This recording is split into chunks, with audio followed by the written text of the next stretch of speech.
अगले 24 से 48 घंटे में क्या होने वाला है? आखिर ऐसा क्या हुआ कि पाकिस्तान को रात के 2 बजे, जी हां, आधी रात को प्रेस कॉन्फ्रेंस करनी पड़ गई? आखिर प्रधानमंत्री के सरकारी आवास में सरसंचालक मोहन भागवत क्यों गए? दोस्तों, कल की रात और आज का दिन बेहद ही महत्वपूर्ण रहा। कल की रात क्या हुआ और आज के दिन में क्या एक्शन होने वाला है और उसका रिएक्शन किस तरह से देखने को मिलता है, सब कुछ आपके सामने जल्दी जल्दी में रख देती हूँ। दोस्तों, आरएसएस के 100 साल पूरे हो रहे हैं इस साल, और आरएसएस के इतिहास में, इन 100 सालों के इतिहास में जो कभी नहीं हुआ वो कल रात हुआ। आरएसएस प्रमुख मोहन भागवत प्रधानमंत्री नरेंद्र मोदी के सरकारी आवास 7 लोक कल्याण मार्ग, वहां उनसे मुलाकात करने गए। और जो मीडिया रिपोर्ट्स में जानकारी छन छन कर आ रही है, इस मुलाकात में केवल सरसंचालक मोहन भागवत और मोदी नहीं, खुद गृह मंत्री अमित शाह मौजूद थे। इस मुलाकात का पूरा बैकग्राउंड क्या है और इस मुलाकात के मायने क्या है, ये मैं आगे आपको बताऊंगी। लेकिन उससे पहले एक बहुत ही इंपॉर्टेंट मीटिंग हुई दोस्तों।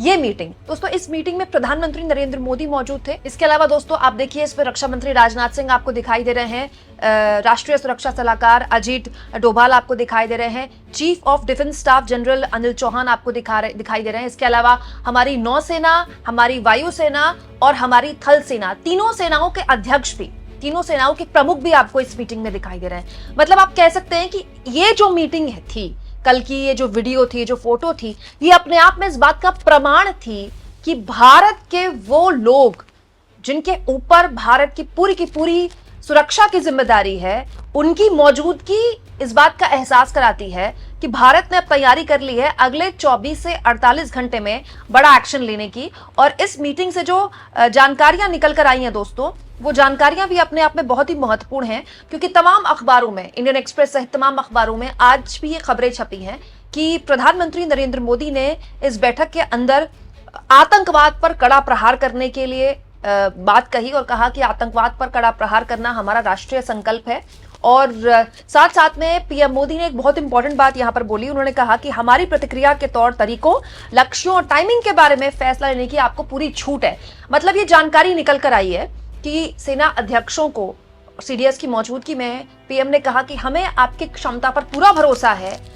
कब एक्शन लेना है, कहां एक्शन लेना है, कैसे एक्शन लेना है, ये आप पर निर्भर करता है। यानी कि आप कह सकते हैं कि फ्री हैंड तीनों सेनाओं के अध्यक्षों को यहां पर पीएम देते दिखाई दे। बहुत से लोगों ने सोशल मीडिया में इस बात की आलोचना की कि आखिर इस तरह की मीटिंग्स की, इस तरह की फोटोज की और अंदर हो रही मंत्रणा की जानकारियां बाहर क्यों साझा की जा रही हैं, जबकि सरकार द्वारा ही एडवाइजरी जारी की गई थी गोदी मीडिया को कि कैसे भी करके आप जितनी भी लाइव कवरेज हो रही है उसके बारे में कोई जानकारी टीवी में ना दिखाएं, ताकि हमारे जो दुश्मन देश है उसको फायदा हो। लेकिन बहुत सी चीजें दोस्तों जानबूझकर की जाती हैं। मुझे ऐसा लगता है कि ये जो बैठक कल हुई, जिसके जानकारियां बाहर निकल कर आई कि पीएम ने फ्री हैंड दिया है सेना अध्यक्षों को, ये बैठक, इसकी तस्वीर बाहर शेयर करना और इसकी जानकारी बाहर शेयर करना, ये भी एक रणनीति का हिस्सा है। इसे कहते हैं साइकोलॉजिकल टैक्टिक। साइकोलॉजिकली आप अपने दुश्मन के दिमाग में इतना डर पैदा कर दो, इतना डर पैदा कर दो कि रात को 10 बजे उसको यूएन की बात बतानी पड़ जाए और रात को 2 बजे उसको प्रेस कॉन्फ्रेंस करनी पड़ जाए। जी हाँ दोस्तों, यही हुआ है। कल पाकिस्तान के प्रधानमंत्री ने रात को 10 बजे, देखिए, ये जानकारी शेयर की कि उनकी बातचीत हुई है यूएन से। दोस्तों, आप तो जानते हैं पाकिस्तान की जब हवा निकलती है तो वो यूएन का राग अलापने लगते हैं, तब उनको शांति दूत बनने का ख्वाब आ जाता है अलग से। और तो और दोस्तों, हद तो तब हो गई जब रात के 2 बजे, जी हाँ दोस्तों, रात के 2 बजे पाकिस्तान के सूचना मंत्री ने बकायदा प्रेस कॉन्फ्रेंस की है। रात को 2 बजे पाकिस्तान के सूचना मंत्री प्रेस कॉन्फ्रेंस करके बता रहे हैं कि भारत 24 से 36 घंटे में कोई भी मिलिट्री ऑपरेशन करने जा रहा है। ये पुख्ता जानकारी है हमारे पास। ये पाकिस्तान के सूचना मंत्री कह रहे हैं प्रेस कॉन्फ्रेंस करके। यानी आप कह सकते हैं कि तीनों सेना अध्यक्ष और सीडीएस और अजीत डोभाल और पीएम मोदी की मौजूदगी में जो बैठक है और इस बैठक की जो खबर है, इसके कड़े साइकोलॉजिकल प्रभाव हुए हैं। मतलब जहां तीर छोड़ा था, सही निशाने पर लगाए। वहीं दूसरी ओर एक ही बहुत ही इंपॉर्टेंट घटनाक्रम देखने को मिला कल दोस्तों। आरएसएस के इतिहास में 100 सालों में जो कभी नहीं हुआ वो कल हुआ। आरएसएस प्रमुख मोहन भागवत प्रधानमंत्री मोदी के सरकारी आवास 7 लोक कल्याण मार्ग में उनसे मुलाकात करने गए।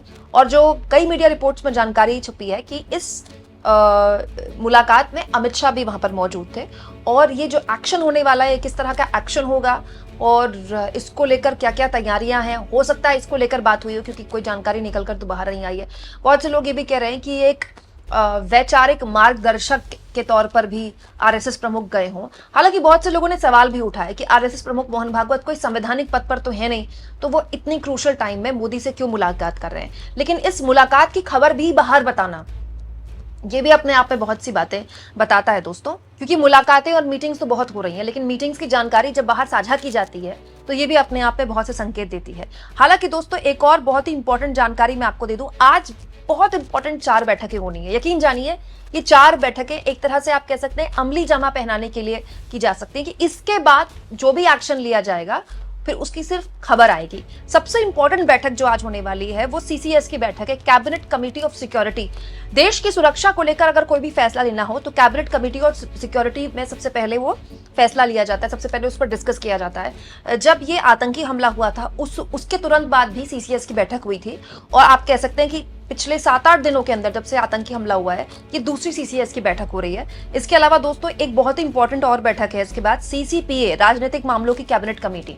ये जो राजनीतिक मामलों की कैबिनेट कमेटी है इसमें एनडीए के सहयोगी भी होते हैं। इसके अलावा तीसरी बहुत इंपॉर्टेंट बैठक है दोस्तों, सीसीईए कैबिनेट की आर्थिक मामलों की कमेटी। क्योंकि सब जानते हैं दोस्तों कि अगर कोई भी मोर्चा भारत पाकिस्तान के खिलाफ खोलता है तो उससे पहले उसको अपना फाइनेंशियल एक्सपर्ट्स के साथ बैठकर फाइनेंशियल मंथन करना होगा, क्योंकि हम एक ऐसी इकोनॉमी है जो बड़ी मुश्किल से दुनिया की 5वीं सबसे बड़ी इकोनॉमी बने, और आर्थिक हालात देश के अभी ऐसे नहीं हैं कि आप कोई ओपन युद्ध में चले जाएं, खुले युद्ध में चले जाएं। तो क्या ये कोई ऐसा वॉरफेयर हो सकता है जिसमें सिलेक्टिव जगहों में सर्जिकल स्ट्राइक की जाए, और अगर ऐसा होता है तो उसके आर्थिक परिणाम क्या होंगे। एक सरकार को इस बात को लेकर भी समीक्षा करनी पड़ेगी कि अगर कोई मोर्चा खुल जाए और पाकिस्तान भी उसके जवाब देने पर आ जाए, तो फिर अगर वो मोर्चा 4 दिन तक खुला रहे, 5 दिन तक खुला रहे, तो फिर उसके आर्थिक परिणाम भारत की अर्थव्यवस्था को क्या झेलने पड़ सकते हैं। हो सकता है इस बैठक में इस पर चर्चा हो।